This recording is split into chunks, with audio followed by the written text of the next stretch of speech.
Usted estuvo en París, ¿verdad? Usted no fue a Guatemala. Daniel Rodolfo, no más mentiras. Aquí dice en el estado de cuenta. Usted viajó hace 15 días a París y se gastó $8,000 en una tienda de tecnología. ¿Qué? Y mira al niño en lo que trabaja. ¡Qué pecado! Para evitar fraudes, ahora puede reportar su viaje y recibir notificaciones de sus compras desde la app Davivienda. Así de fácil. Davivienda, una multilatina en El Salvador.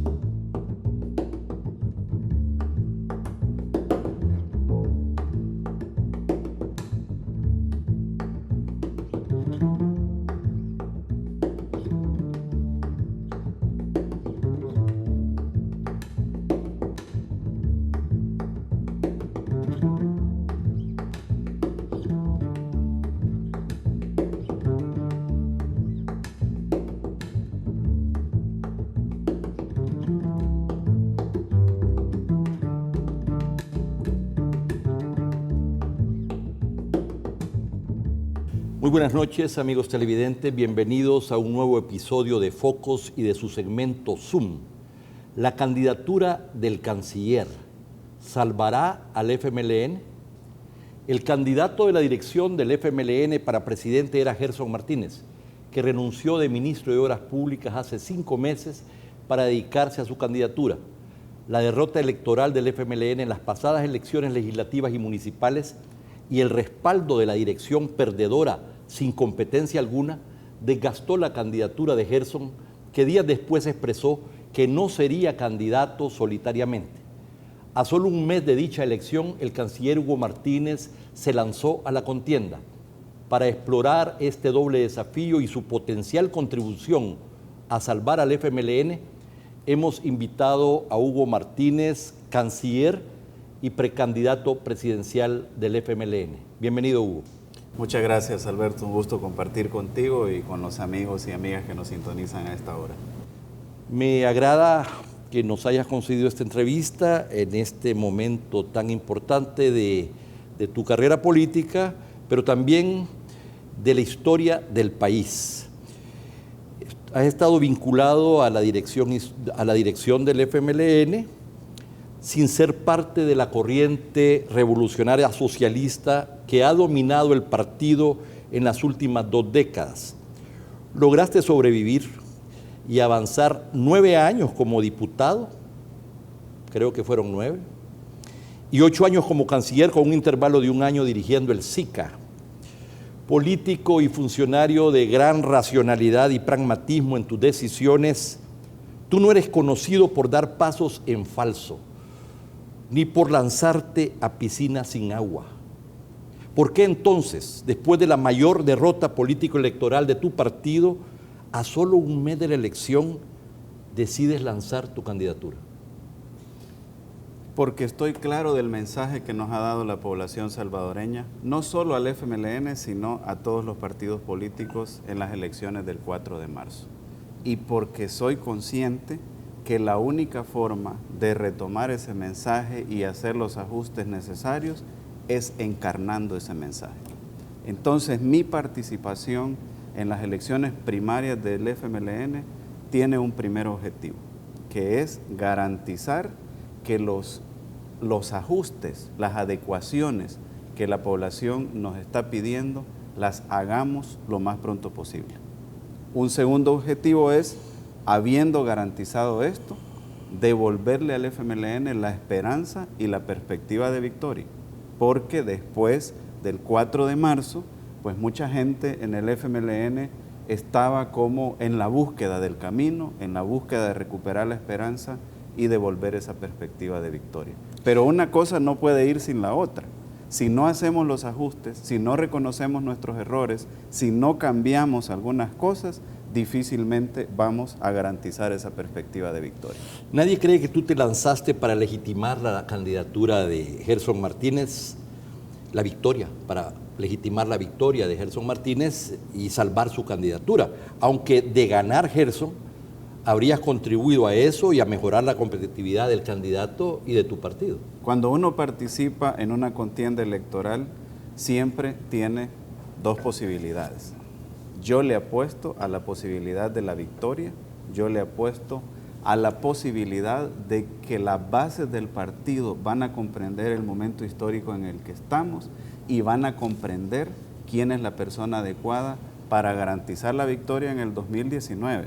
Es decir, no vamos a elegir la dirección interna del partido, no vamos a elegir a alguien que dirigirá una comisión en el partido, vamos a elegir a la persona que tiene que disputarle la candidatura presidencial a otros candidatos y por lo tanto debemos elegir a la persona que tenga más capacidad de garantizar esa victoria. Aunque le has pedido a la dirección un proceso interno transparente, sin apoyos para ningún candidato, y quieres ser el candidato de las bases, como lo has expresado, ningún político de tus características se lanza en solitario a solo un mes del evento electoral sin tener respaldo de importantes dirigentes con sus respectivas acumulaciones organizativas y sin una estrategia de un equipo para impulsar la victoria. El suicidio, Hugo, nunca fue tu vocación. No, no tengo vocación de suicida.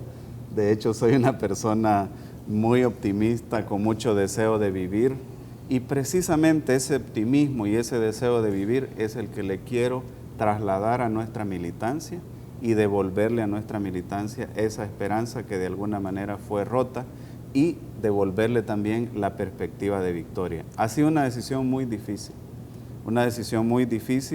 por varias circunstancias y una decisión alrededor de la cual mucha gente me venía diciendo que la tomara, no de hoy, sino incluso de antes del 4 de marzo. Pero te he de confesar que las peticiones se fueron agregando mucho más después del 4 de marzo.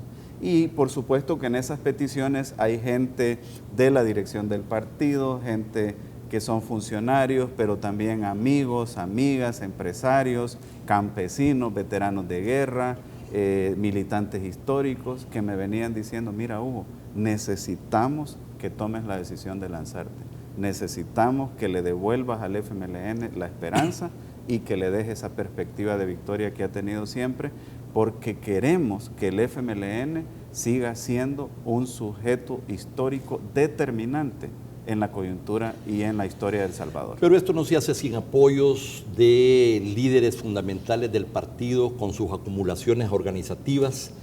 El vicepresidente Ortiz te respaldó públicamente, sabemos del aprecio y respaldo que tiene del presidente de la República, que es un líder histórico de la FPL, y además que lograste el respaldo del líder de la corriente comunista histórica, quien continuó, dijéramos, el legado de Shafiq Handal, José Luis Merino, además de Roberto Lorenzana, mientras el secretario general Medardo González afirmó que Gerson no es el único caballo ganador. Lo que quiero decir, tú no te lanzas en esto solamente con un discurso, con buenos deseos, para animar a la gente. Tú tienes respaldos concretos de líderes. Sin eso, me parece que sería muy difícil en un plazo de un mes tener posibilidades de victoria. En las elecciones internas y en las elecciones nacionales, al final va a resultar victorioso la persona que tenga la mayor cantidad de votos. Y esa cantidad de votos, si bien es cierto, hay liderazgos que la determinan, también es cierto que en este momento en el FMLN las bases lo que están diciendo es queremos que nos dejen decidir. Por supuesto que tengo muy buena comunicación con muchos dirigentes del partido, con muchos miembros del gabinete. Por supuesto que para mí trabajar al lado del presidente Sánchez Serén, no solo en este gobierno, sino cuando él era jefe de fracción, siempre fue un aprendizaje y nos guardamos mucho aprecio a ambos. También lo mismo sucedió con Shafiq. Yo con Shafiq aprendí mucho y siempre Shafiq estaba apoyándome para que me fuera fogueando, para que fuera participando en otras tareas. Entonces, lo que sí te debo reconocer es que no soy una persona de ayer en el FMLN, aunque pues tampoco quiero decir que comencé en el FMLN desde su fundación. Entonces sí conozco bastante el interior del FMLN, he aprendido a detectar cuál es el sentimiento que hay o que está prevaleciendo, y en este momento, al margen de las capacidades y de la personalidad de cada uno de los candidatos, las bases del partido lo que están diciendo es, miren, déjennos decidir a nosotros, y es mejor y más acertada una decisión donde participan muchos, donde hay mucho pensamiento, muchas personas razonando, a una decisión que se pueda tomar en solitario por una persona o por un grupo dirigencial. Después de haber sacado a miles de militantes, muchos de ellos históricos, combatientes del padrón electoral, hace algunos años, entiendo que ahora se va a abrir de nuevo ese padrón electoral para ver las posibilidades que ingresen o que regresen, dijéramos, muchos de los militantes. Esta noticia salió este día, me parece que es un tema importante y entiendo que tú estás precisamente impulsando este tipo de medidas, pero entiendo que Gerson también. Sí, hemos estado pidiendo que se abriera el padrón ha sido abierto por un tiempo muy limitado para mi gusto, ¿verdad? Porque ya el día de mañana, lunes, se estaría cerrando, ha estado abierto una semana, yo he estado desde el lunes anterior y he estado invitando mucha gente que cuando escuchó mi anuncio, su primer instinto, su primer impulso fue llamarme, buscarme y decirme, mira, pero yo no estoy en el padrón. Entonces les he estado diciendo, vayan a afiliarse y han estado llegando muchos, excombatientes, militantes históricos, gente del aparato de defensa del voto, han estado llegando a inscribirse. Se hizo un proceso rápido y, por cierto, si todavía hay alguien que no se ha reinscrito, mañana lunes lo puede hacer.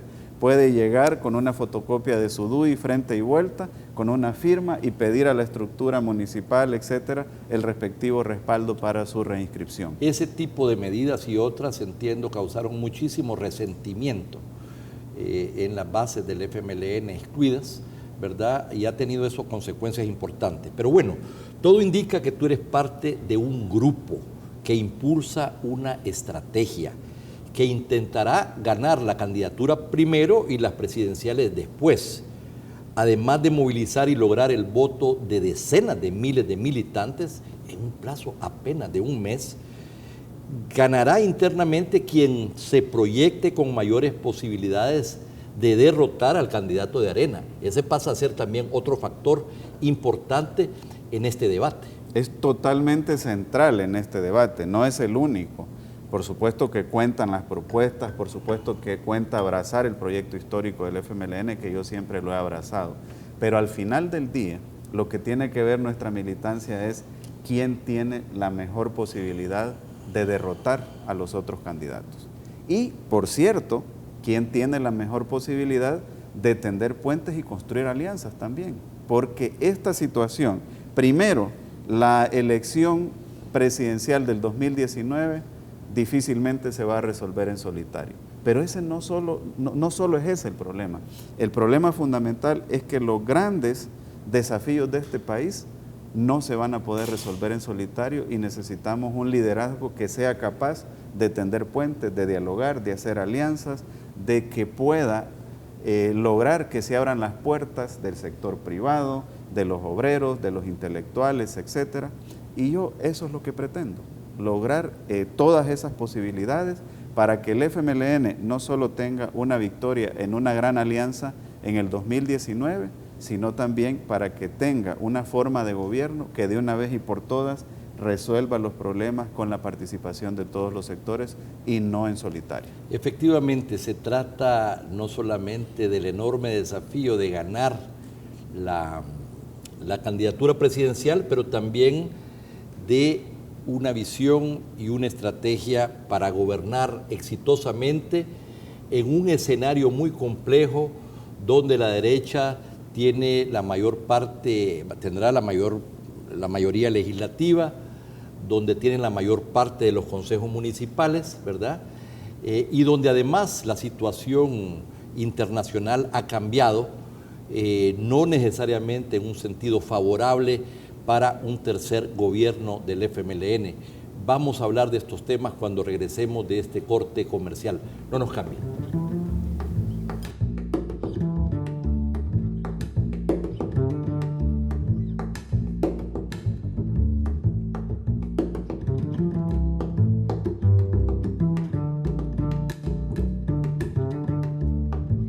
¿Cuánto dinero necesitas? Descubre Multimoney, créditos fácil de tramitar y rápidos de desembolsar, desde 350 hasta $11,000, sin trámites adicionales, sin fiador y sin orden de descuento. En 24 horas tendrás tu cheque en tu casa u oficina. Tendrás entre 48 o 60 meses plazo y puedes pagar de lunes a domingo. Pagar es sencillo, sin fila y con horarios extendidos. Multimoney, tu crédito al instante. Búscanos en nuestra página web y calcula tu cuota. El fútbol es mi pasión. Desde niño quise estar en las grandes ligas y me esforcé por lograrlo. Entrenando y estudiando a través de internet, mirando y practicando las jugadas de los mejores futbolistas del mundo. 5 megas, línea fija y un Smart TV Samsung de 43 pulgadas. Todo incluido por $40 al mes. Soy Darwin Seren y soy parte de la nueva generación de El Salvador.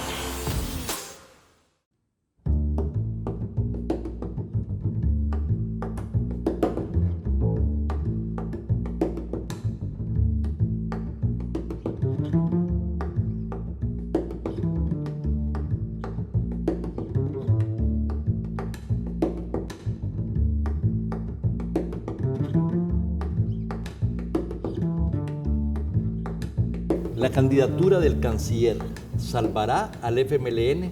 Este es el tema que nos ocupa conversando con Hugo Martínez, canciller de la República y ahora precandidato del FMLN a las elecciones presidenciales que se celebrarán dentro de un mes.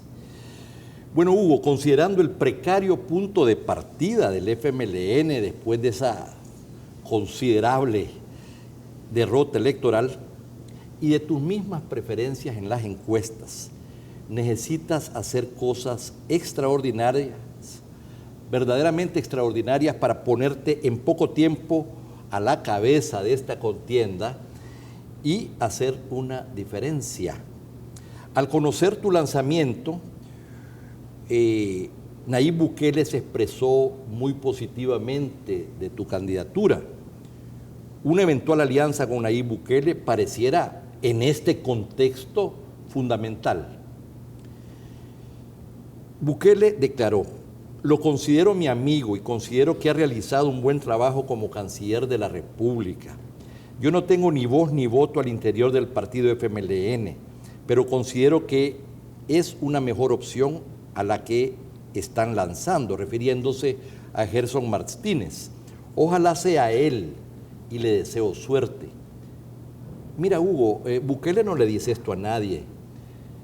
La gran pregunta que los observadores políticos nos hacemos, ¿no será que se está gestando una gran jugada que saldrá a la luz próximamente?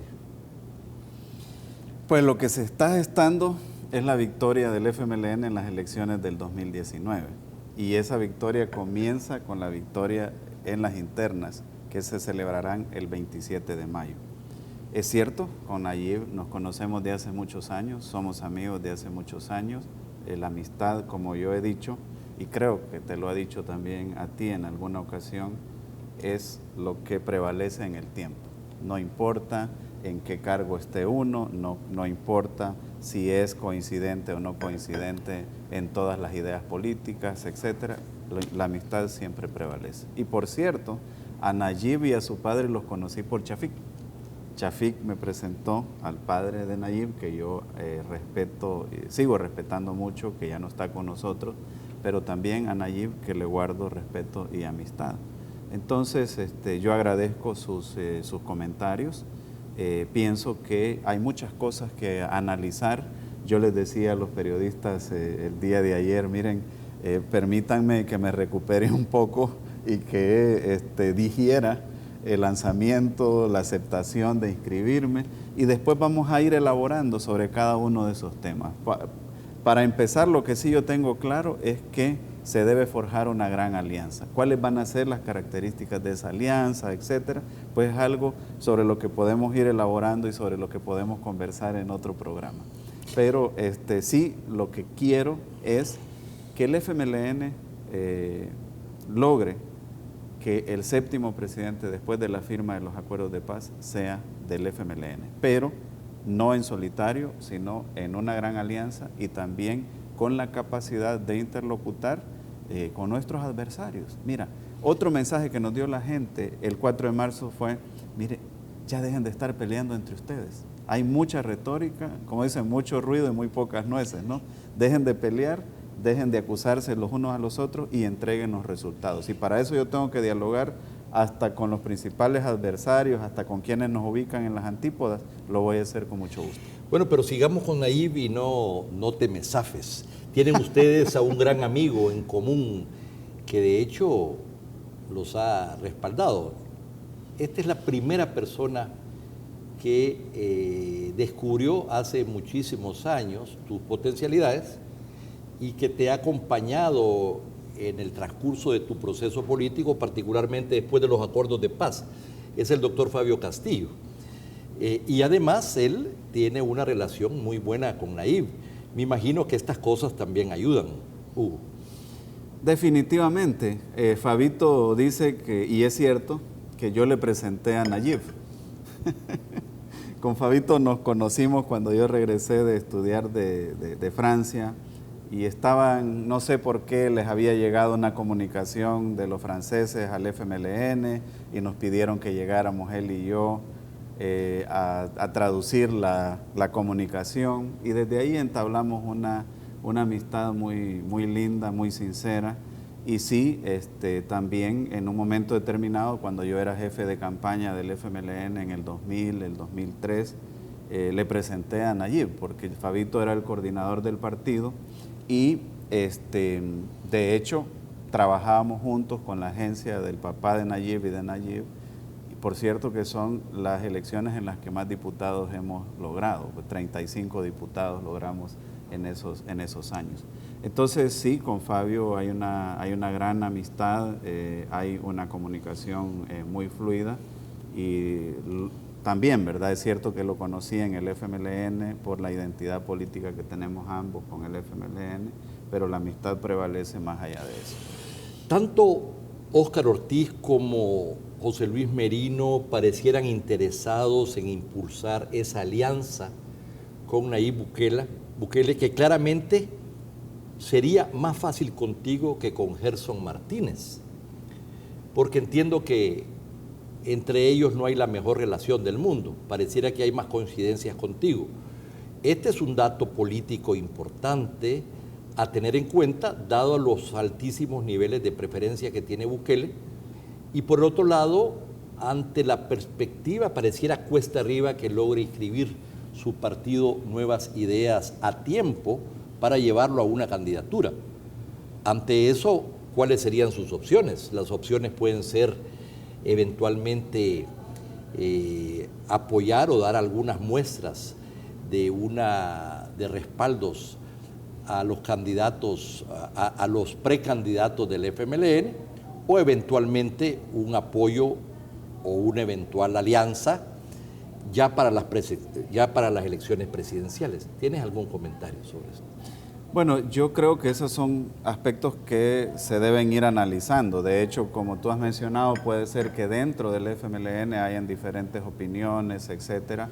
Es algo que esa política de alianzas se tiene que analizar, se tiene que discutir, no perdiendo de vista de que el concepto de alianzas tiene que ser muy amplio. No estamos hablando de alianzas políticas únicamente, sino de alianzas sociales, alianzas sectoriales. Por ejemplo, tú recordarás que el FMLN surge y se desarrolla como un partido con mucha participación de los sectores intelectuales, de los sectores académicos, de los sectores culturales, y es importante renovar esa alianza. Pero salieron todos del FMLN. Pero bueno, hay que recuperar esa alianza. Si algunos dicen, mira, yo por mis condiciones actuales no quiero estar como militante orgánico del FMLN, pero ¿por qué no podemos dialogar y poner puntos en común si tenemos una visión cultural, una visión intelectual en común al respecto de la situación del país, por ejemplo? Esto me lleva, Hugo, a tratar un tema que normalmente no se tratan en las entrevistas o en los discursos de campaña, ¿verdad? Pero que es el tema de fondo. Tú te has referido a él, al proyecto histórico del FMLN. Sobre esto hay diferentes lecturas, pero en términos oficiales el proyecto histórico del FMLN, refrendado en el último Congreso, es un proyecto histórico de impulsar el socialismo, y ese socialismo tiene una concepción de la economía, tiene una concepción del Estado, tiene una concepción también de la política, por supuesto. Y eso no va necesariamente en la línea de un proyecto, llamémosle, de izquierda democrática o socialdemocrática. Además, quienes han hegemonizado el poder y el pensamiento han sido precisamente los de la corriente socialista revolucionaria que han impulsado ese proyecto. Es decir, la democracia no es un concepto para respetarla para siempre y con la separación de poderes y la independencia del sistema judicial, sino que la democracia burguesa, ¿verdad?, como se le llamaba en aquellos tiempos, es para usarla y después sabotearla y controlar el poder. Esos son los partidos dominados por una concepción marxista-leninista, tú lo sabes, lo sabemos todos. Además ya estamos grandecitos, ¿verdad? Por otro lado, en la economía, el peso fundamental viene del Estado, no necesariamente el rol del Estado, no necesariamente en dinamizar el sector privado, etc. Tú te refieres a estos ajustes que hay que hacer al problema, a los temas del FMLN, que si excluyeron del padrón a la gente, que ha sido una concepción a veces muy centralista, y otras cosas importantes en términos electorales. Pero no pareciera que tienes problemas respecto, o por lo menos no los has expresado, respecto a ese proyecto histórico como se recoge en los documentos del último Congreso. Y este es un tema de fondo. Sí, el proyecto histórico del FMLN tiene que ver con las raíces del FMLN y tiene que ver también con la capacidad del FMLN de adaptarse a los nuevos tiempos. Yo creo que es importante romper un poco las ataduras a las definiciones clásicas. Si nosotros vamos a querer aplicar una definición clásica en este momento histórico del país, definitivamente va a haber un desajuste muy grande. Y eso es lo primero.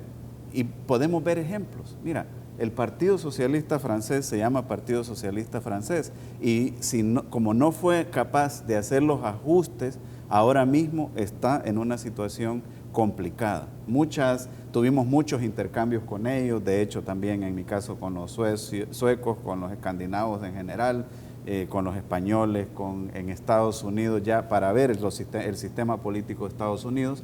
Pero si los partidos como instituciones, y ahí cuando di mis declaraciones para plantear mi interés de inscribirme, dije, las instituciones deben ser fuertes, los partidos son parte de las instituciones, y si los partidos no reciben el mensaje de la población y no hacen los ajustes, van a dejar de ser fuertes. Eso es número uno.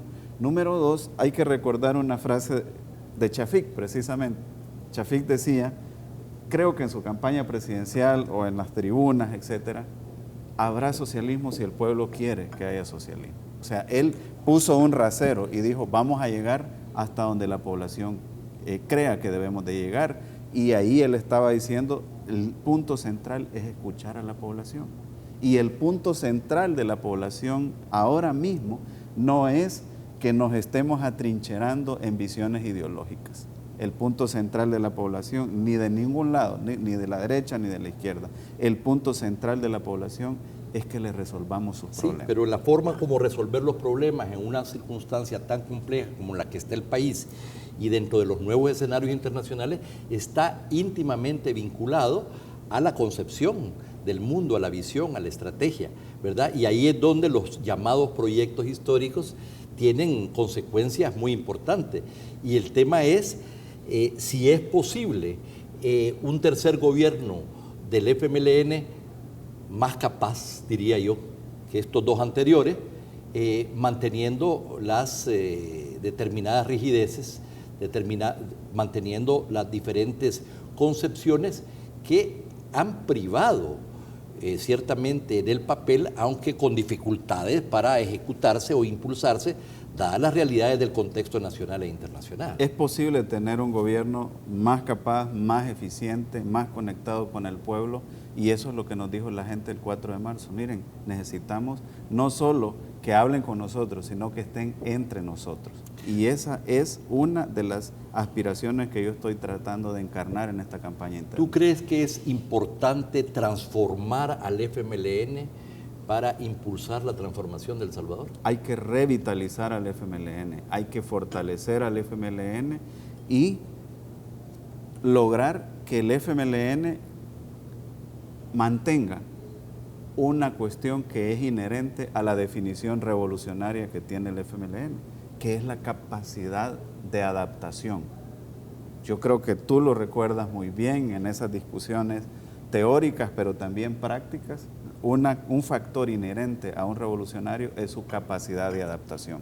Y el FMLN tiene que adaptarse a los nuevos tiempos, no solo a los nuevos tiempos desde el punto de vista de la visión ideológica, sino también desde el punto de vista del uso de las nuevas tecnologías de la información, de ver cómo está el mundo. El mundo se está reacomodando, pasamos de un mundo bipolar a un mundo multipolar y ahora estamos teniendo unos reacomodos extraños. El problema es que estas visiones ideológicas, este aferramiento, ¿verdad? A veces también de sectores de la derecha, no solamente lo vemos en el FMLN, te llevan, como yo he hablado, de un compromiso estratégico con el entendimiento retardado, el tortuguismo reumático en la comprensión de la realidad, o como los gringos dicen, ¿verdad? En inglés dicen too little, too late, muy poco, muy tarde, y entonces siempre vas tarde. En lugar de ser vanguardia del pensamiento y de la transformación, vas tarde. Además, en un partido político, en cualquier partido, pero particularmente en el FMLN, cualquier cambio, ya no dijéramos si esto implica un viraje, lo tenés que consensuar, ¿verdad? Lo tenés que consensuar.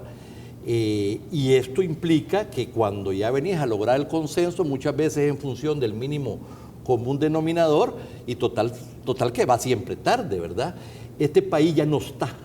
La situación del país es demasiado compleja y la del mundo también para tener entendimientos retardados y no estar claro de las realidades del mundo en que vivimos. De acuerdo, tenemos que ser más rápidos, no solo en las adecuaciones del partido, sino del gobierno. La gente lo que dice es, mire, no queremos tanta burocracia, queremos que las cosas se vayan resolviendo, etcétera. Ahora, tú decías algo en una de tus intervenciones anteriores fundamental. Es cierto, hay un desafío muy grande y tú lo planteabas como un reto descomunal el que tenemos en este momento. Pero el FMLN está acostumbrado a asumir los retos. Cuando el FMLN comenzó el proceso aquí en el país, eran un grupo de jóvenes soñadores, eran un grupo de jóvenes que la gente le decía los muchachos y le decía, mire, tengan cuidado, ustedes están planteando algo prácticamente imposible. Y el FMLN logró transformar este país a través de los acuerdos de paz. ¿Lo suficiente? No. Pero hay que seguir esa transformación. Sí, pero eso está más vinculado, por supuesto, a los temas políticos, a los temas de la guerra mismo, pero otra cosa es cuando estás lidiando con una situación económica de bajo crecimiento estructural, con un nivel de endeudamiento que supera el 70% del PIB, con este bajo crecimiento, cuando liderás, dijéramos, la inseguridad, los homicidios en el mundo, aunque ha habido una mejoría en los últimos años, cuando no hay proyecto de país y hay que articularlo, ¿verdad? Cuando tenés una confrontación muy grande con el otro partido, ¿verdad? Y cuando además el bendito eje del ALBA, ¿verdad? De los aliados del FMLN, con Chávez y con el eje del llamado socialismo del siglo XXI, ¿verdad? Cuando eso se desmorona, un tercer gobierno del FMLN en esta circunstancia, ¿verdad? Plantea retos increíbles, sí, donde no vemos todavía, ¿verdad? Tal vez logras tú contribuir a algunos cambios, esa visión, esa estrategia para no solamente recuperar el tiempo perdido, y esto implica un viraje fundamental que hasta ahora no hemos visto. Pero es un viraje fundamental no solo del FMLN, sino de todos los actores de nuestra sociedad. Recordemos que El Salvador es un país pequeño que para insertarse en el concierto internacional tiene que hacer cosas extraordinarias, diferentes que las grandes potencias económicas y militares. Entonces, por eso se impone el diálogo. ¿Sabes cuál es el problema? Que ha habido mucho prejuicio. Y esos prejuicios nos hacen levantar barreras. Por ejemplo, dicen, todos los empresarios son anti-FMLN. No es cierto. Todos los del FMLN son antiempresarios. Tampoco es cierto. Y la única forma de ir levantando esas barreras es el diálogo. ¿Cuál es el ejemplo típico que yo pongo? Los acuerdos de paz, los acuerdos de Chapultepec. Mira cómo han cambiado ese grupo de personas que se sentaron a negociar. Ahora yo veo personas de ambos bandos que cuando se critica injustificadamente a personas del otro bando, ellos salen defendiéndolo. De eso se trata entonces, de que derrumbemos los prejuicios y construyamos soluciones con los diferentes sectores y no en solitario. Por supuesto, el desafío no es solamente para el frente, la izquierda, pero ciertamente para Arena, para la derecha, para sectores del empresariado. Hay algunos que todavía tienen la visión de que las cosas estaban bien en el país hasta que llegaron los izquierdistas del frente, cuando creemos verdaderamente que llevar a este país a otros niveles de desarrollo, de prosperidad y de convivencia supone un viraje fundamental en la historia del país y supone transformaciones estructurales de fondo. Y en ese sentido necesitamos un proyecto de país de mediano y largo plazo con consensos fundamentales. Sin eso no es posible. Quiero terminar, Hugo, con el último párrafo de la columna que le dediqué esta semana a tu candidatura. Se llamó el candidato presidencial del FMLN, Hugo Martínez. Sus críticos le señalan su capacidad de acomodarse, de ser tan flexible que puede pasar de una posición a otra con gran pragmatismo y frialdad, y que no tiene el carácter ni la personalidad para enfrentarse a los comunistas que han controlado el partido en las últimas 2 décadas. Pero otros dirán que este es el precio que pragmática y pacientemente han pagado él y Gerson, y también Ortiz, para sobrevivir y regresar finalmente a mejores posiciones para disputarle el poder a los socialistas revolucionarios y comenzar 2 décadas después a transformar el partido para transformar el país. ¿Será? Bueno, respeto mucho tu reflexión y te agradezco que siempre estés pendiente de los temas de los partidos como instituciones y de los temas como país. De mí siempre encontrarán, y lo conversábamos con Chafik, con el presidente más recientemente, sí, flexibilidad para llegar a acuerdos, pero firmeza para defender los principios. Hugo, muchas gracias por tu presencia esta noche en Focos. Esperamos en un futuro tenerte nuevamente. Ha sido un gusto verte de nuevo. El gusto es mío. Hasta la próxima. Y a ustedes, amigos televidentes, muchas gracias por su atención. No nos cambie. Siguen otros segmentos de Focos.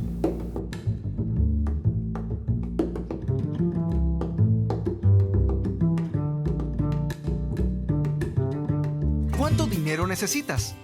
Descubre Multimoney, créditos fácil de tramitar y rápidos de desembolsar, desde $350 hasta $11,000 sin trámites adicionales, sin fiador y sin orden de descuento. En 24 horas tendrás tu cheque en tu casa u oficina. Tendrás entre 48 o 60 meses plazo y puedes pagar de lunes a domingo. Pagar es sencillo, sin fila y con horarios extendidos. Multimoney, tu crédito al instante. Búscanos en nuestra página web y calcula tu cuota. Haz el número 20, número 20. Para trámites del DUI, haz tu cita en línea. Programarla es fácil. Entra a www.dui-mediosb.com. Haz clic en el icono de cita en línea. Llena los datos. Escoge fecha, hora y DUI Centro. Confirma por correo y listo. O también hazlo llamando al 2555-1900. DUI Centro. Identificando a El Salvador, Mühlbauer y Registro Nacional de las Personas Naturales. El fútbol es mi pasión. Desde niño quise estar en las grandes ligas y me esforcé por lograrlo. Entrenando y estudiando a través de internet, mirando y practicando las jugadas de los mejores futbolistas del mundo. 5 megas, línea fija y un Smart TV Samsung de 43 pulgadas. Todo incluido por $40 al mes. Soy Darwin Seren y soy parte de la nueva generación de Salvador.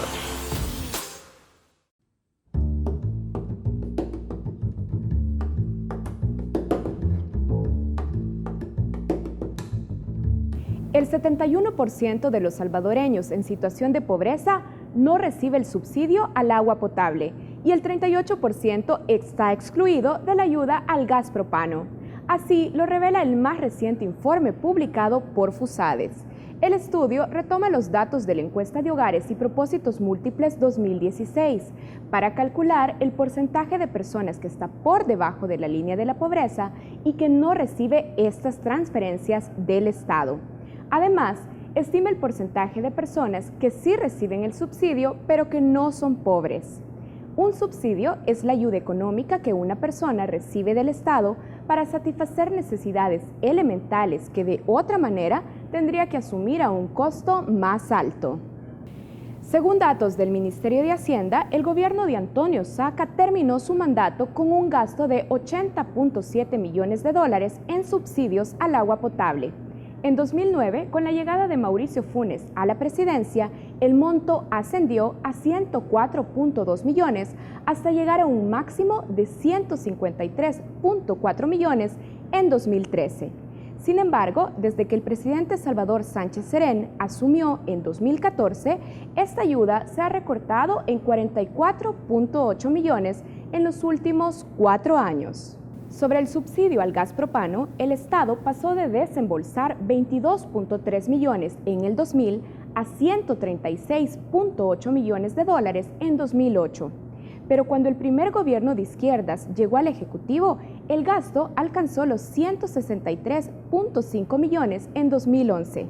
Sin embargo, desde 2014, este subsidio también ha venido cayendo, hasta llegar a los 57.1 millones en 2017.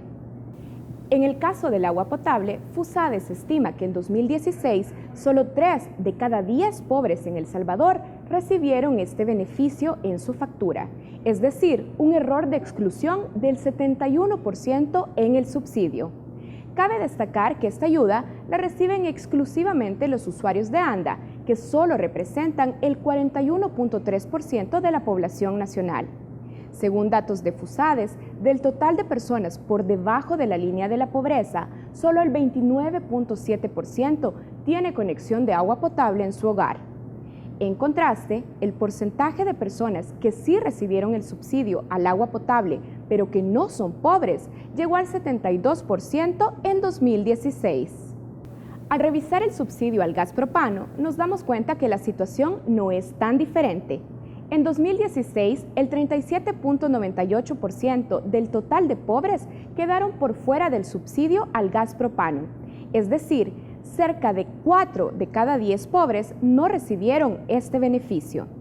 Por su parte, el porcentaje de beneficiarios que sí recibió el subsidio al gas propano, pero que no son pobres, alcanzó el 61.6%. Para el caso del subsidio a la energía eléctrica, según cifras del Ministerio de Hacienda, entre 2012 y 2017, el Estado pasó de destinar $200.6 millones a gastar tan solo 46 millones en esta ayuda, es decir, un recorte del 77% en los últimos 5 años. De acuerdo al Centro para la Defensa del Consumidor, CDC, hasta inicios del año pasado, el gobierno subsidiaba cerca del 55% de la factura de los hogares que gastan entre 1 y 99 kilovatios hora. Sin embargo, el decreto presidencial de febrero de 2017 reformó esta política y estableció un techo monetario para la entrega del beneficio. Según el análisis del CDC, esto significó un aumento de casi el 50% en la factura de la energía eléctrica para los consumidores. Por ejemplo, quienes antes demandaban 75 kilovatios hora pagaban $9 en su factura. Después del recorte del subsidio, pasaron a cancelar cerca de $17 por factura. Los hallazgos de FUSADES y el CDC corroboran que el ajuste económico durante los gobiernos del FMLN afectó principalmente a los más pobres Esto se tradujo en altos costos electorales para el partido de izquierdas, que el pasado 4 de marzo perdió más de 400,000 votos en las urnas. Este resultado provocó que los titulares de ANDA y el Ministerio de Economía, entidades encargadas de liderar la política de subsidios, y el titular del Ministerio de Hacienda fueran removidos de sus cargos. A la fecha, el gobierno ha anunciado que presentará reformas al actual esquema de subsidios sin detallar en qué consistirán. Estos son los datos que hemos presentado en Prisma. Ya regresamos con más contenidos y entrevistas en Focos.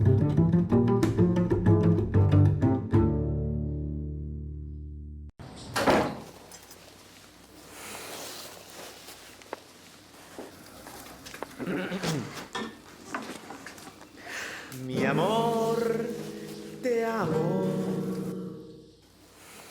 Se te olvidó pagar la luz, ¿verdad? Sí.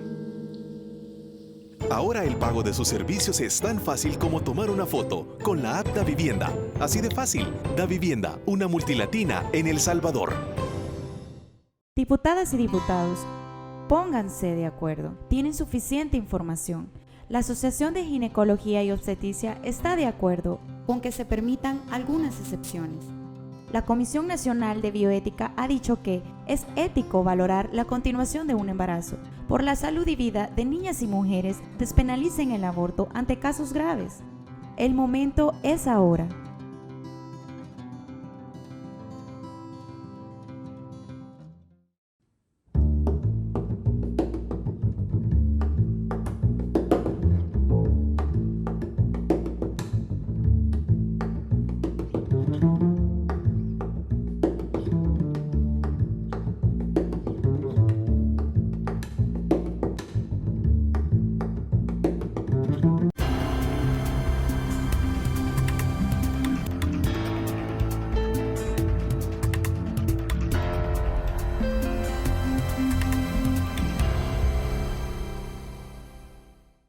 Buenas noches, bienvenidos a una nueva entrevista en Matices. Karen, buenas noches. Buenas noches, Saúl, y buenas noches a todos los que nos acompañan en este espacio.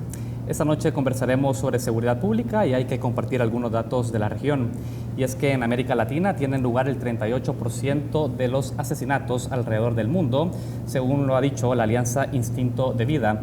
En esa región, El Salvador sigue siendo uno de los países con mayor letalidad, una tasa de homicidios de 60.07 por cada 100,000 habitantes para el año 2017. Y en nuestro país el reto de hecho va más allá de atender las causas de una sociedad violenta. De hecho, el desafío es también fortalecer a las instituciones de seguridad pública. En el caso de la Policía Nacional Civil ha sido señalada a nivel nacional e internacional también por cometer abusos, sostener estructuras que actúan al margen de la ley y en donde los controles deben fortalecerse. Nuevos casos ponen a prueba la capacidad institucional de la Policía Nacional Civil para atender los abusos del poder de algunos de sus agentes a través de una respuesta efectiva que determine responsabilidades y erradique la pesada carga de la impunidad. Esta noche nos acompaña en nuestro espacio de entrevista en Matices el director de la Policía Nacional Civil, comisionado Howard Cotto. Con él vamos a conversar sobre los desafíos institucionales de la Policía Nacional Civil y también vamos a hablar sobre algunos casos específicos muy polémicos. Por ejemplo, el caso de la agente desaparecida en diciembre de 2017, Carla Ayala. Bienvenido, director. Gracias por aceptar nuestra invitación. Pues muchas gracias, Karen, Saúl, es un gusto estar acá. Tenía una deuda pendiente con ustedes, pero hoy sí me quedo. Muy bien, qué bueno que le está saldando, comisionado. Iniciemos con esta entrevista. En febrero de este año, la relatora de Naciones Unidas sobre ejecuciones extrajudiciales y sumarias estuvo en El Salvador y en este mismo programa dijo que en su visita a las comunidades había identificado que la gente se siente atrapada entre las pandillas por un lado y la Policía Nacional Civil por otra, y también mencionó la Fuerza Armada del Salvador y señaló que la gente le había dicho que hay una guerra contra los jóvenes, una guerra contra los pobres. Díganos, ¿qué acciones ha implementado usted desde que llegó a la Policía Nacional Civil para recuperar la confianza en las comunidades donde sus agentes son vistas como una amenaza para ellos?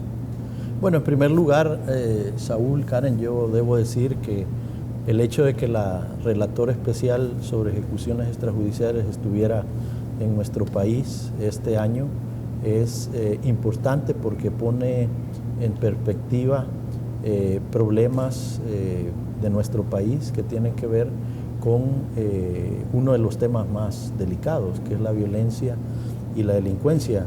Yo creo, y no tengo temor a dudas, porque tuve la oportunidad de reunirme con ella en varias ocasiones, que ella tuvo a bien reconocer en gran medida el trabajo que la Policía Nacional Civil hace. De hecho, yo creo que la visita de una relatora internacional sobre este tipo de temas pone también en perspectiva en qué posición está una policía como la nuestra en relación a otras instituciones policiales de otras partes o vecinas como Guatemala, Honduras, etc. Yo creería que se ha destacado del informe de ella aspectos en los cuales nuestro país tiene que ir avanzando. Pero precisamente en materia de la confianza de la Policía Nacional en las comunidades. Pero no podemos dejar de lado que hay aspectos que también fueron reconocidos. Yo creo que la confianza debe de medirse no por una visita que dura poco tiempo, sino que debe medirse por más factores. Nosotros procuramos hacer evaluación de la confianza ciudadana puesta en la Policía Nacional Civil y creemos que la policía goza de confianza de la ciudadanía. No lo decimos necesariamente nosotros. Yo pondría en perspectiva, por ejemplo, las encuestas realizadas por algunas instituciones como la prensa gráfica, como otras instituciones que realizan encuestas, y vemos que la confianza en la policía es alta. El informe del IDUCA, de hecho, algunas de las últimas encuestas han señalado lo contrario a esto, y lo que van mostrando es cómo la confianza de la población en el territorio, cuando ven a un policía, por ejemplo, a un agente, no necesariamente está mejorando. De hecho, dice que 7% de las personas consultadas dijo haber hablado directamente con un policía solamente para discutir asuntos sobre la seguridad en su colonia, barrio o cantón, y por otro lado apenas un 10% de salvadoreños adultos dice haber participado en reuniones con un policía en su comunidad. Es decir, no hay una penetración de confianza alta. Yo creo que la confianza en la policía sigue siendo alta, sigue siendo importante. Claro, hay aspectos que deben mejorarse. Yo creo que también hay que poner en perspectiva que la Policía Nacional Civil hace un trabajo en una dinámica de violencia y delincuencia que es muy alta en el país. Es decir, el papel de las instituciones de seguridad pública no se pueden sacar del contexto de la violencia y delincuencia que impera, que es muy alta. Como tú lo decías al principio, incluso los niveles de violencia y delincuencia en nuestro país tienen de los niveles más altos a nivel del mundo. Y en ese sentido, lo que sucede es que cuando se hace una evaluación y una comparación con el resto de instituciones, vemos que la parte o la participación de la Policía Nacional Civil tiene que ver con aspectos críticos de la actividad social y política del país. Por ejemplo, quiero mencionar algunos ejemplos. La policía interviene o interactúa con la ciudadanía en momentos de crisis. La Policía Nacional Civil tiene que decidir la detención de una persona, la investigación de hechos delictivos. Entonces eso impacta también en la imagen y en la posición que la policía puede La misma ocupar. relatora ha señalado que ha encontrado un patrón de comportamiento dentro de la fuerza de seguridad que lleva a ejecuciones extrajudiciales o al uso de fuerza excesiva, que se nutre de instituciones débiles para responder a esas denuncias, ha señalado. Y habló de la necesidad de fortalecer controles internos. Usted ha asumido desde 2016, por eso le preguntaba, desde que usted asumió, ¿cómo se están transformando estos aspectos que han sido cuestionados por parte de la policía y que de alguna manera deterioran su confianza y su legitimidad por parte de la población? Sin duda, esa es una de las partes en las cuales la Policía Nacional Civil ha trabajado más en los últimos años. En controles internos. Exactamente. En fortalecer, por ejemplo, la unidad de asuntos internos, en fortalecer, por ejemplo, la unidad disciplinaria, la unidad de control, e incluso nosotros vamos a ser la segunda entidad en América Latina que cuente con un centro de control y confianza al interior de la misma institución policial. Hablando de capacidad de investigación interna, y eso que usted destacaba, los avances en fortalecer asuntos internos, la unidad de asuntos internos, el fortalecimiento de las instancias de investigación. La relatora también señaló que en El Salvador se registra una de las tasas más altas de asesinatos de mujeres en el mundo, y decía que también es importante señalar que este número de feminicidios también va acompañado de importantes tasas de impunidad. Correcto. Dentro de las filas de la policía también encontramos el nombre de Carla Ayala. Está la Policía Nacional Civil en capacidad a nivel interno de identificar y tomar acciones contra los responsables de haber desaparecido a la gente, porque van pasando los meses y cada vez más crece la exigencia de respuestas. Sí, claro, yo creo que nuestra institución tiene capacidad, y no solo capacidad, sino una gran voluntad de hacerlo. ¿Por qué razón? Porque un hecho como este, que es lamentable, compromete el prestigio de la institución. Pero han pasado casi 4 meses ya sin respuestas. Hay que decir con claridad que los procesos de investigación, en primer lugar, no tienen una receta para ser resueltos en un tiempo determinado. En segundo lugar, que todos los procesos de investigación dependen no solo de la acción policial, es decir, de acuerdo a la ley, la policía no puede actuar en el marco de la investigación si no es bajo el control y el direccionamiento de la Fiscalía. Y la participación de la Fiscalía en la investigación de cualquier caso, y este no es la excepción, es determinante. Lo que sucede es que obviamente no es posible establecer que un caso en proceso de investigación ha dilatado muy poco o ha dilatado mucho sin tener un parámetro que no existe en ningún lugar del mundo para determinar cuál es el tiempo que debe durar. Ahora, nosotros lo que sí estamos seguros es que la investigación en el caso del ataque que es tan atroz contra nuestra compañera Carla Ayala tiene que ser resuelto, porque de por medio está el prestigio de nuestra institución. Usted habla del prestigio de la institución y de alguna manera también se pregunta sobre lo eficaz que puede ser la Policía Nacional para poder perseguir un delito, y hablemos específicamente de este caso. Llama la atención que la madrugada en la que desaparece Carla Ayala son oficiales del grupo de reacción policial, el grupo élite de la Policía Nacional Civil, quienes no logran capturar a un solo agente, según lo que relata el testimonio. Es decir, ¿cómo explica usted o cómo responde como director de la Policía Nacional Civil a que su unidad élite no pudo controlar que se escapara un agente? A simple vista, en esa acción hay actos de negligencia.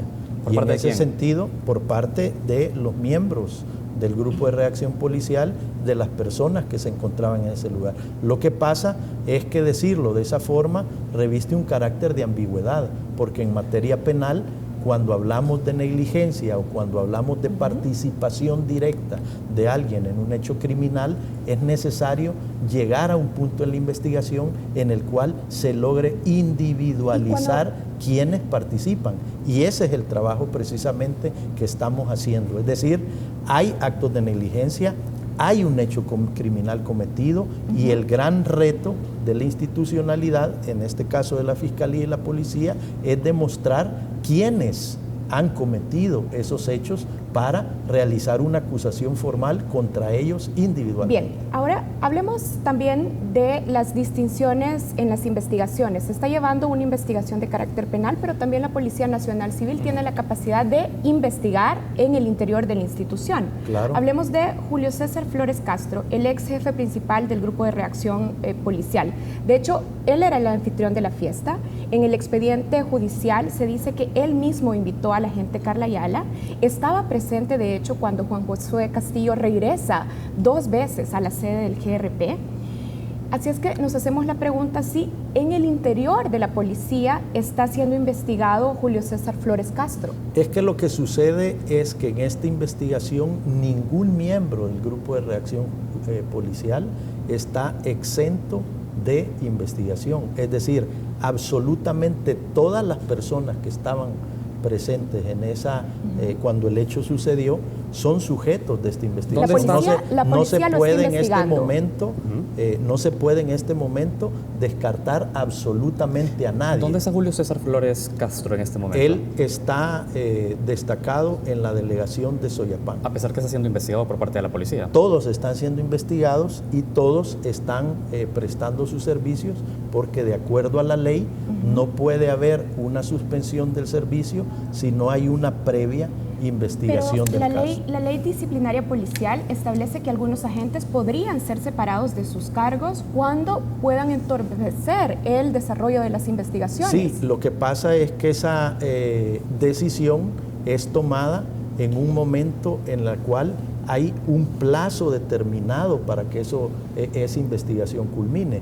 Lo que pasa es que si una medida de ese tipo se toma de forma anticipada, uno puede poner en riesgo la investigación disciplinaria y podría entenderse entonces que hay una acción de aparente complicidad para evitar que la investigación tenga un buen curso.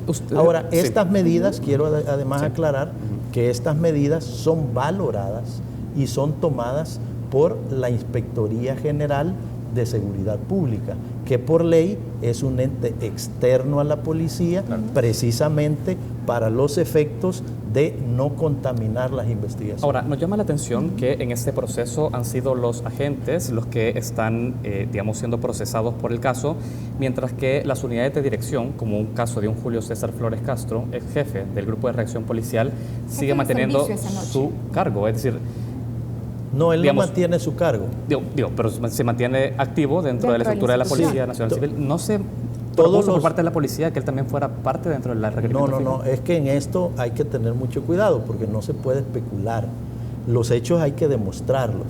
Se tienen que investigar e imputar cargos contra las personas. ¿Y la policía no se puede actuar por mera presunción, porque yo creo que alguien pudo haber tenido algún nivel de participación, sino porque hay una imputación objetiva, hay demostración mediante pruebas de que alguien ha participado o hay indicios suficientes para considerar que alguien ha participado. No se puede trabajar en materia disciplinaria ni penal sobre la base de la especulación. Comisionado, tenemos que hacer una pausa, pero me gustaría que dejáramos claro algo. Entonces, usted como director de la Policía Nacional Civil, ¿no cree que ha sido necesario separar de sus funciones a los agentes, ex agentes del Grupo de Reacción Policial, porque podrían entorpecer la investigación en el caso de la agente desaparecida Carla Ayala? ¿Eso no lo ha visto necesario?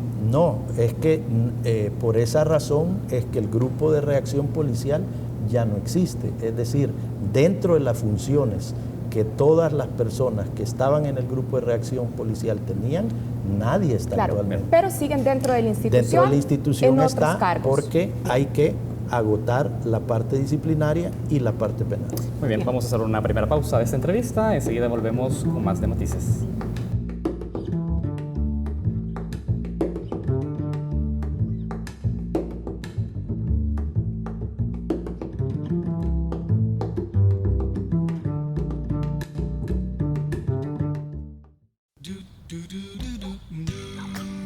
Amor, ¿cuándo vamos a comenzar a ir al gimnasio? A mí me prometiste que iríamos de camping. Papi, yo quiero ir al cine. ¡Vamos pues! Solo con tu tarjeta Club LPG ahorras y obtienes más beneficios para tu familia. Suscríbete ya a La Prensa Gráfica y disfruta de promociones y descuentos con todos nuestros aliados. Club LPG de La Prensa Gráfica. Ópticas Franklin te recomienda evitar guardar tus anteojos en el bolsillo o cartera sin protección. Evita limpiarlos con tu ropa o servilleta y evita usar alcohol, acetona o líquidos que contienen amoníaco. Aplica únicamente el líquido que te doy en Ópticas Franklin. Guárdalo siempre en tu estuche duro. Búscanos en www.opticasfranklin.com.sb. Ópticas Franklin, para ver bien y verse mejor.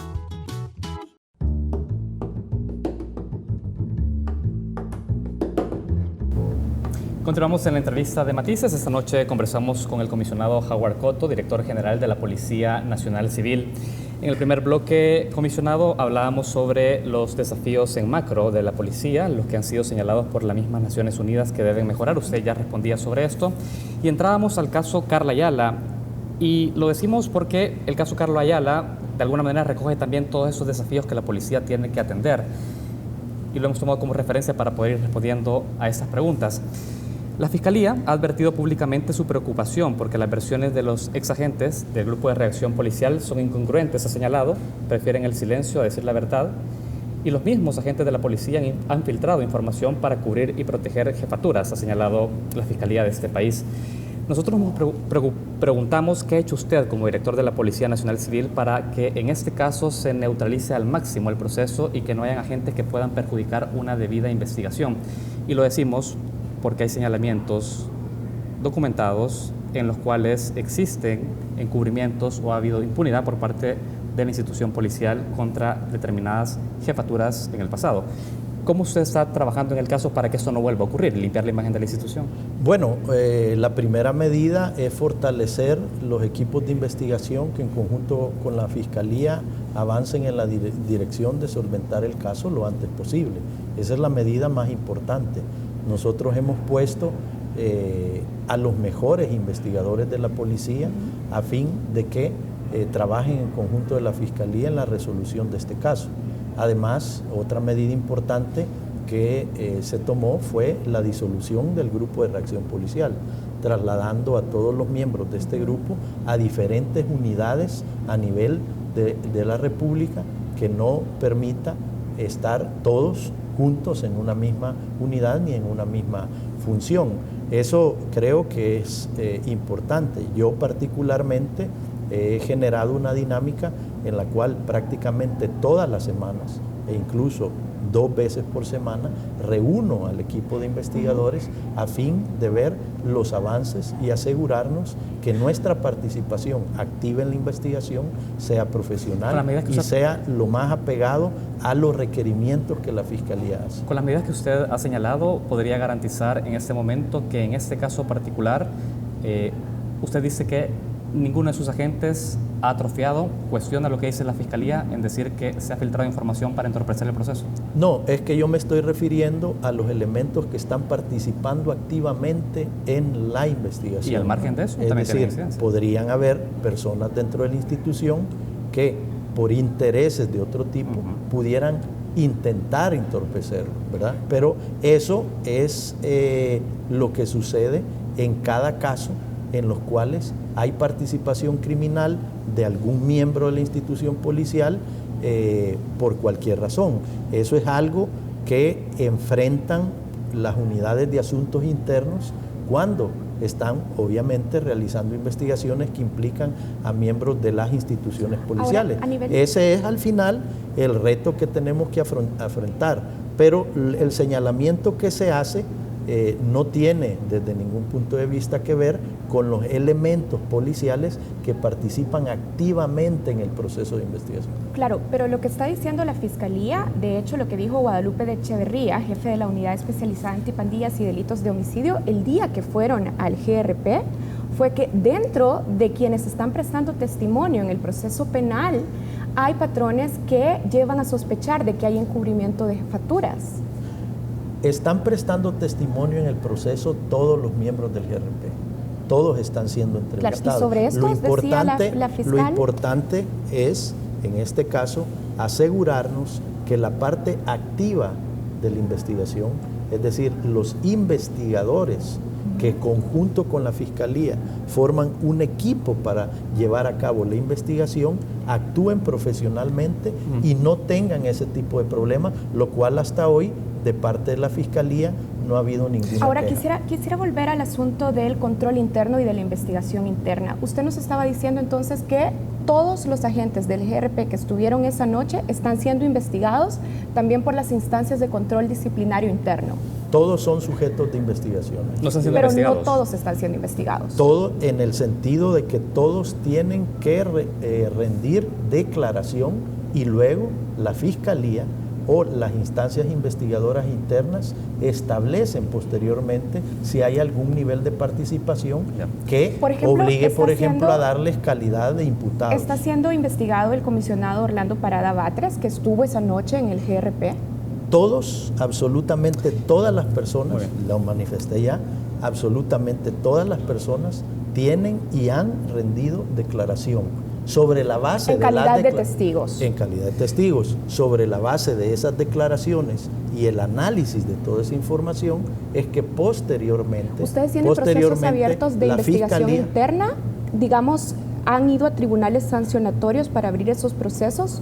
¿Con cuántos agentes? No entiendo la pregunta. Por ejemplo, internamente, ¿han tomado la decisión de investigar a algunos agentes específicos del GRP? No, la investigación está establecida para que todos los miembros del GRP puedan dar su versión de los hechos. Bien. Y sobre la base de eso establecer quién pudiera tener una responsabilidad. Hablemos. ¿Por qué? Porque no podemos ni dejar fuera de una investigación a alguien que pudiera haber participado, ni tampoco imputarle un hecho criminal o disciplinario a alguien que no tuvo nada que ver. Hablemos de lo macro, porque usted ya ha señalado en este caso puntual que ya todos están sujetos a ser investigados de nivel interno, pero en macro, ¿cuántas investigaciones internas se ha abierto por parte de la PNC en el último año? ¿Usted tiene el dato? ¿Podría decirnos que existe realmente estadística dentro de la PNC que nos diga que existe ahora una mayor eficacia en cuanto a hacer controles internos, hacer depuraciones internas,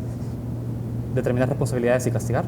No traigo datos, sinceramente, pero sí las unidades de control interno, y eso es fácilmente demostrable, han demostrado, valga la redundancia, mucha mayor eficacia en el año 2017 y en lo que va del 2018 en materia de investigaciones internas. ¿No tiene ningún aproximado, un estimado que nos permita, digamos, respaldar la afirmación que usted está haciendo ahorita? No en este momento. Y yo creo que, no, sí la disponemos, solo que en este momento no la tengo, pero evidentemente que esa cifra la podríamos consolidar con la Inspectoría General. ¿Se ha transformado en destituciones ese tipo de investigaciones? Claro, así es. Hay procesos disciplinarios que culminan en la destitución de miembros de la institución. Hablando de destituciones, hablemos de otro caso, porque hay que decir que el caso de Carla Ayala no fue la primera crisis pública del GRP. De hecho, en marzo de 2015, en la finca San Blas, en el municipio de San José Villanueva, 8 personas murieron en enfrentamiento con miembros del extinto GRP. Y en septiembre del año pasado, tenemos que decir, un juez confirmó que por lo menos uno de los jóvenes no era pandillero y que fue ejecutado por el GRP. ¿Fueron destituidos los agentes del GRP que estuvieron involucrados en este caso? No han sido destituidos. ¿Por qué no? Porque hay una resolución judicial. No hay una individualización de alguien que pueda ser destituido por un hecho de ese tipo. Es decir, aquí hay elementos que tienen que ver con lo que se llama imputación objetiva. Es decir, hay que demostrar en un proceso de investigación, ya sea penal o interno, que una persona individualmente ha cometido el delito. Entonces, eso es lo que permite a la policía, eso es lo que permite a la fiscalía acusar formalmente a una persona que luego tenga una sanción, ya sea disciplinaria o de carácter penal. A ver, pero el juez dijo en ese momento, estos hechos sí ocurrieron. Lo que pasa es que no podemos establecer quién fue. Ok, entonces ahí es pero que esos yo doy mi elementos respuesta. ¿Usted cree que sí ocurrió? No.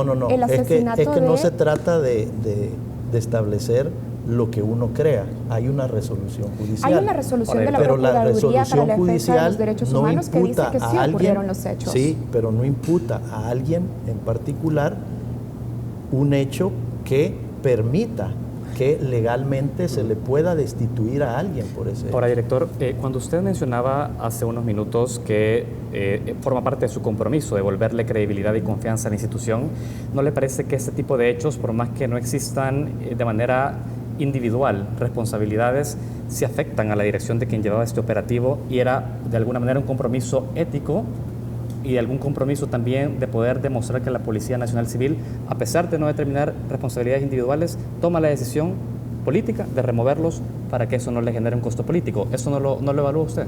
No, es que una decisión como la que usted establece no está en el marco de la ley.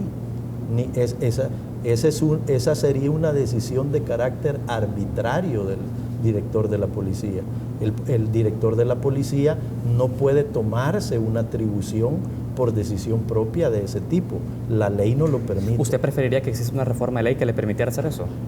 Es que aquí se generaría una discusión muy importante y bien ¿Pero usted interesante. qué pensaría sobre eso? Bueno, la discusión siempre está planteada.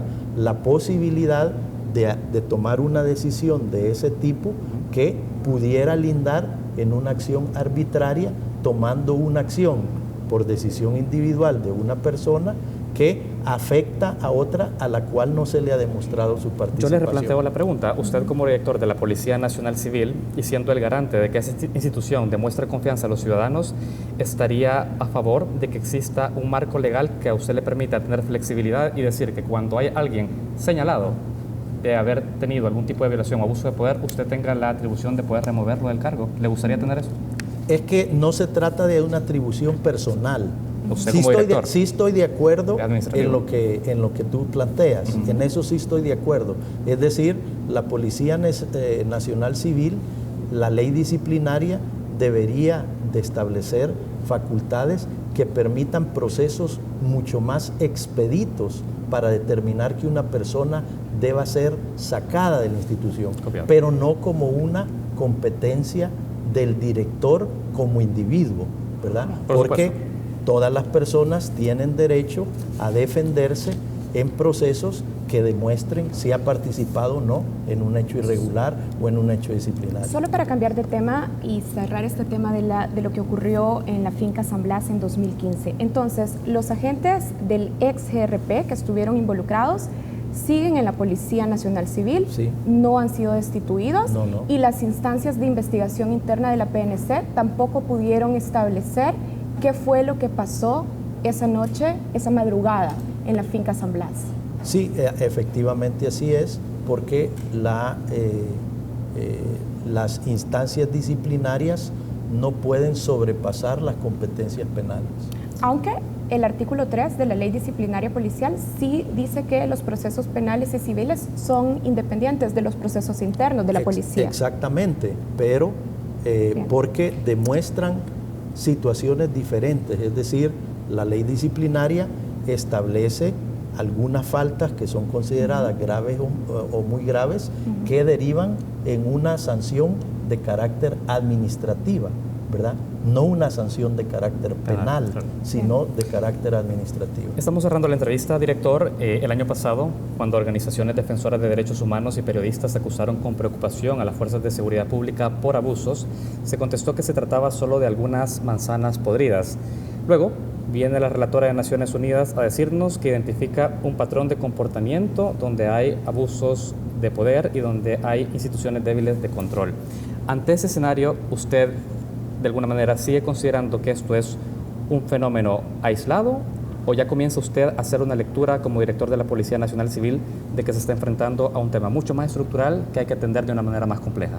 Yo considero que sigue siendo un tema aislado por el hecho de que la cabeza, la institucionalidad de la policía está en la posición de llegar hasta las últimas consecuencias en las investigaciones que implican a los miembros de la Policía Nacional Civil. Y eso no es porque yo lo diga, sino porque en los procesos de investigación nosotros lo hemos demostrado. Es decir, aquellos casos en los cuales se ha logrado demostrar la participación criminal de la Policía Nacional Civil, de un miembro de nuestra institución, nosotros hemos sido los primeros que hemos encabezado ese proceso y los que hemos dado incluso a conocer públicamente los resultados. Bien, bueno, cerramos aquí la entrevista. Muchísimas gracias al director general de la Policía Nacional Civil, el comisionado Howard Augusto Cotto. Gracias por habernos acompañado. Gracias a ustedes. Muchas gracias, director. Bueno, nosotros hacemos una pausa. Quédense porque todavía tenemos contenidos en Focos. Buenas noches.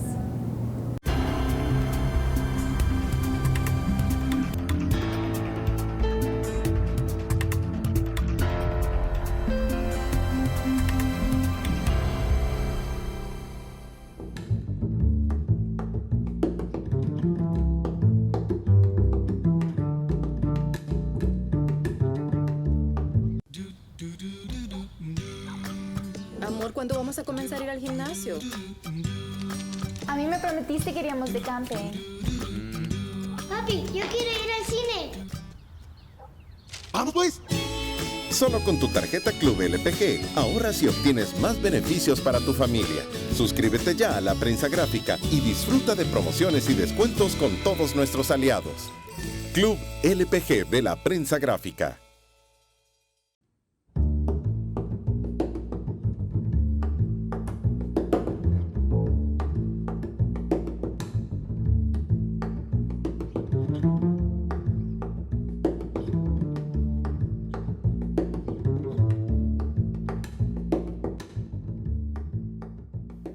El pasado 13 de abril, Estados Unidos, Reino Unido y Francia decidieron bombardear la capital de Siria, Damasco, para golpear objetivos militares del presidente sirio Bashar al-Assad.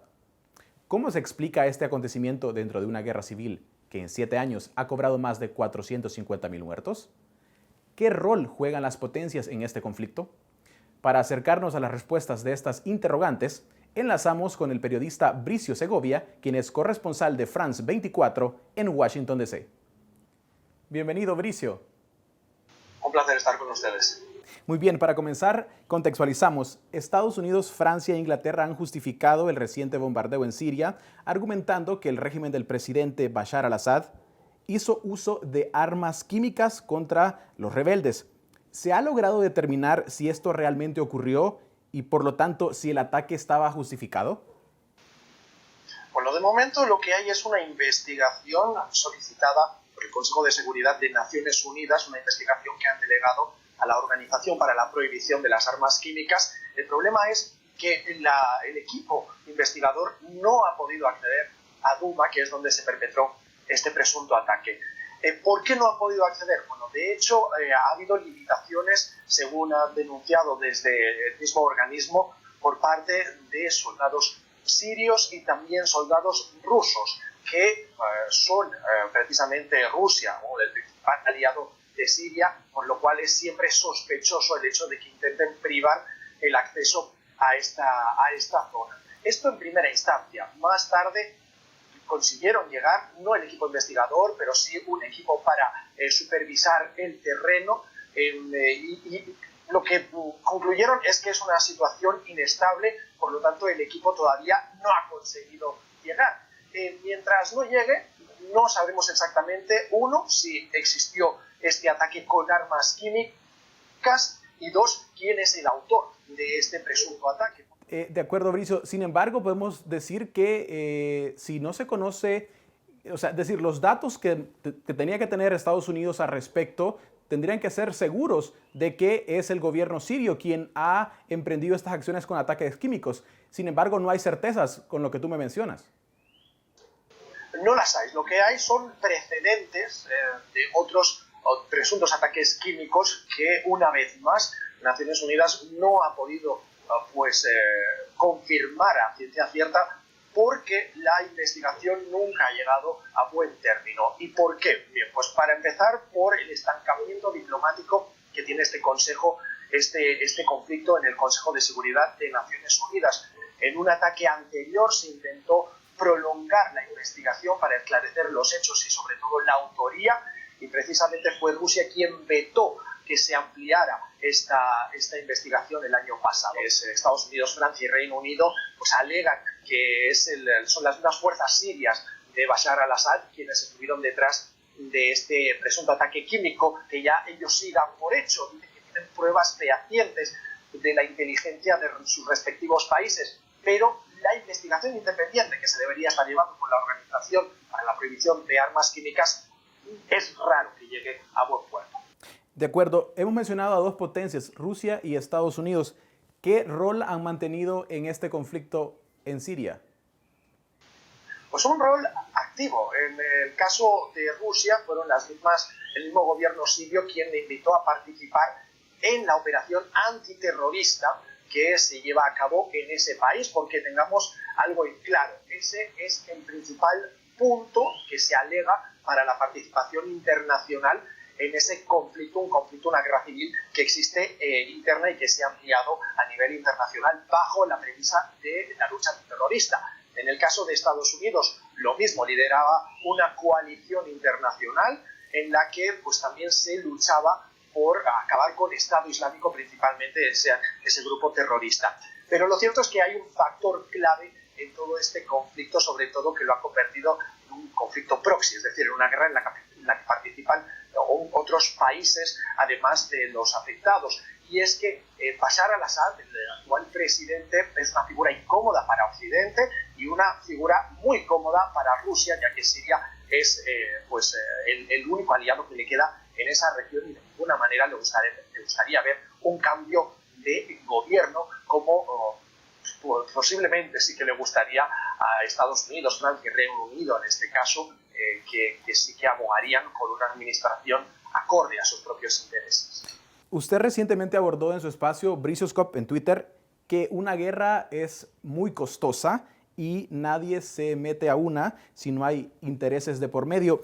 ¿Cuál es el interés de esta coalición Estados Unidos, Francia y Reino Unido en la región siria? Pues son varios los intereses, pero para ilustrar esa afirmación que efectivamente yo mismo hice en mi espacio Bricioscope, para que nos hagamos una idea y nuestra audiencia también, uno de esos misiles llega a costar hasta $1 millón y se lanzaron 105 en esta última ofensiva por parte de Estados Unidos, Francia y Reino Unido, así que ustedes mismos hagan las cuentas. Por lo tanto, ahí los intereses geoestratégicos y geopolíticos son claros. Geoestratégicos también en el sentido de los recursos naturales, el petróleo que, por ejemplo, pues tiene Siria y del que se nutre precisamente Estado Islámico y se financia principalmente. Es por eso que los principales ataques que se llevaron a cabo por parte de la coalición internacional liderada por Estados Unidos fueron destinados a plantas petroleras que tenía en su poder Estado Islámico y con la que financiaba todas sus actividades. Hasta ahora Rusia no ha tomado acciones bélicas contra esta alianza, contra Estados Unidos, pero advirtió que no permitiría esta intervención militar. ¿Cómo evalúa hasta ahora la reacción de Rusia ante los últimos sucesos? Rusia de momento ha sido prudente en su respuesta a la ofensiva de Estados Unidos, Francia y Reino Unido. Y digo que ha sido prudente porque es uno de los principales aliados junto a Irán de Siria, que tiene de hecho un despliegue militar como país a invitación propia del gobierno sirio. Prudencia porque no ha habido una respuesta por parte de Rusia ni tampoco por parte del ejército sirio.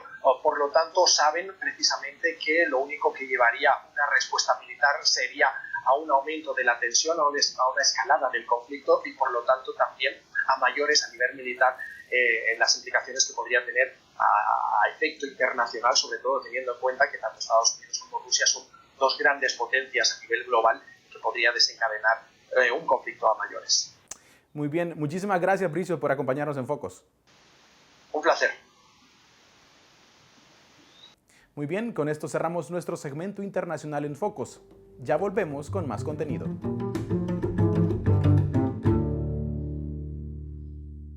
Diputadas y diputados, pónganse de acuerdo. Tienen suficiente información. El Ministerio de Salud está de acuerdo con que se regule la interrupción del embarazo por la salud y vida de niñas y mujeres. El Alto Comisionado de las Naciones Unidas para los Derechos Humanos dijo: El Salvador debe suspender la prohibición absoluta del aborto. Por la salud y vida de niñas y mujeres, despenalicen el aborto ante casos graves. El momento es ahora. Ópticas Franklin te recomienda evitar guardar tus anteojos en el bolsillo o cartera sin protección. Evita limpiarlos con tu ropa o servilleta y evita usar alcohol, acetona o líquidos que contienen amoníaco. Aplica únicamente el líquido que te doy en Ópticas Franklin. Guárdalo siempre en tu estuche duro. Búscanos en www.opticasfranklin.com.sb. Ópticas Franklin, para ver bien y verse mejor.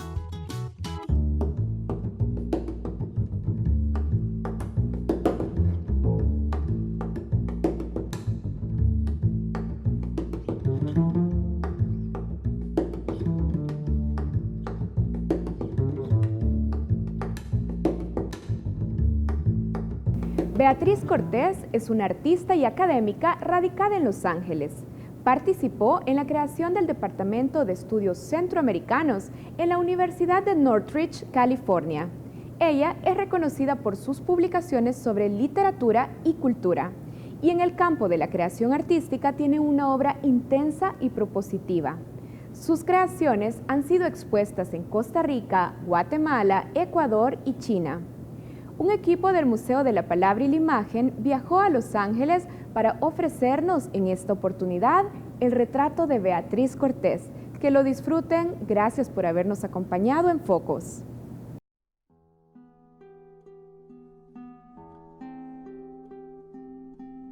Luego de la conmoción que originó en El Salvador la muerte de los sacerdotes jesuitas de la UCA en 1989, los padres de la joven Beatriz Cortés optan por enviarla a los Estados Unidos.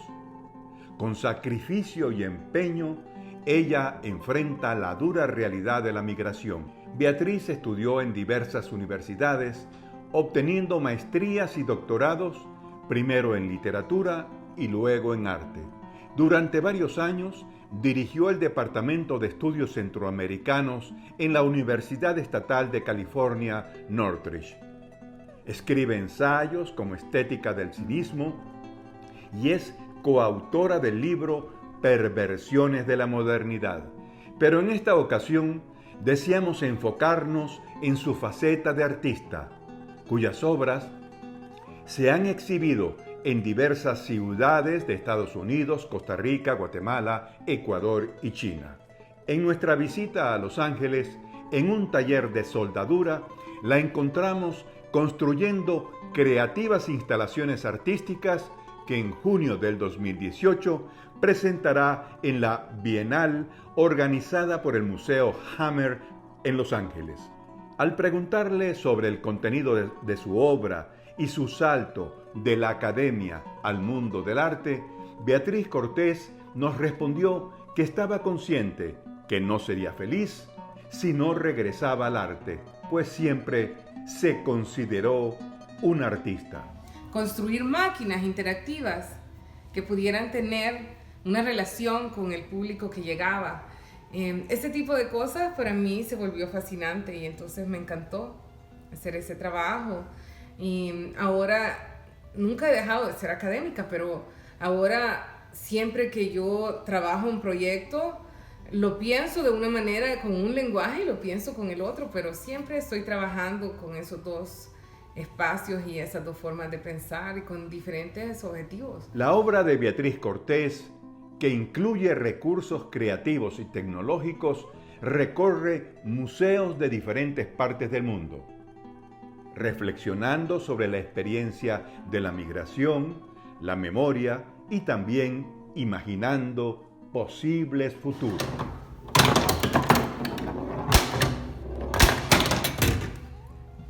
Esta obra es una escultura que yo hice tomando como base una tabla abandonada de una antigua máquina de pinball, mientras que ahora es una máquina sobre la migración. Yo le puse marcas con plumón, le hice un mapa, en vez de un mapa que fuera para el tesoro, así como de los piratas, es un mapa de cómo sobrevivir la migración en el desierto de Arizona.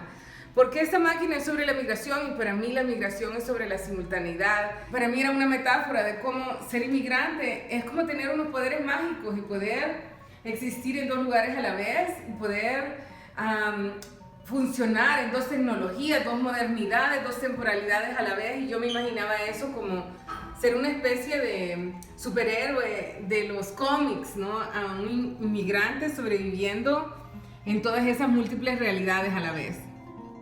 Beatriz Cortés, una académica, una artista que como otras salvadoreñas migrantes nos representa dignamente como un pueblo creativo, luchador, propositivo, que en cualquier parte del mundo enarbola esos valores de la salvadoreñidad.